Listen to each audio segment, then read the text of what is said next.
శాసనసభ ఇటీవల ఆమోదం తెలిపిన మున్సిపల్ చట్ట సవరణ బిల్లుతో పాటు పంచాయతీరాజ్ సవరణ బిల్లు 2025ను శాసన మండలిలో మంత్రి శ్రీధర్ బాబు ప్రవేశపెట్టారు.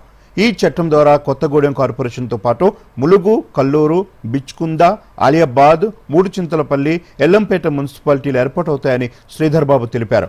అలాగే కొత్తగూడెం, పాల్వంచ మున్సిపాలిటీలను సమీపంలోని 7 గ్రామ పంచాయతీలను విలీనం చేసి కొత్తగూడెం కార్పొరేషన్ ఏర్పాటు చేస్తామన్నారు. మున్సిపల్ చైర్మన్లు, వైస్ చైర్మన్లు, కార్పొరేషన్ల మేయర్లు, డిప్యూటీ మేయర్ల ఎన్నికలో రాజ్యసభ సభ్యులకు సైతం ఓటు హక్కు కల్పించేలా తెలంగాణ మున్సిపల్ చట్టంలోని సెక్షన్ 20కి సవరణ చేసినట్లు మంత్రి శ్రీధర్ బాబు వెల్లడించారు. మన తెలంగాణ పురపాలికల చట్టం సంబంధించి ఏదైతే కొన్ని సవరణలు చేస్తూ కొన్ని గ్రామాలను కలుపుకొని మున్సిపాలిటీస్గా ఏర్పాటు చేసుకొని కొన్ని ప్రధానమైన గ్రామాలను కూడా మున్సిపాలిటీని ఏర్పాటు చేసుకోవాలనే ఉద్దేశంతో కొన్ని అమెండ్మెంట్స్ తీసుకురావడం జరిగింది అధ్యక్ష.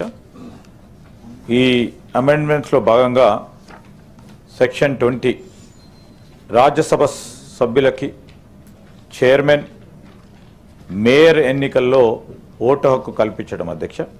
సెక్షన్ 200 ప్రైవేట్ ఆస్తుల అన్నిటిని కూడా ఎన్నికల కోసం వినియోగించుకోవడానికి వెసులుబాటు కలిగించడం అధ్యక్ష.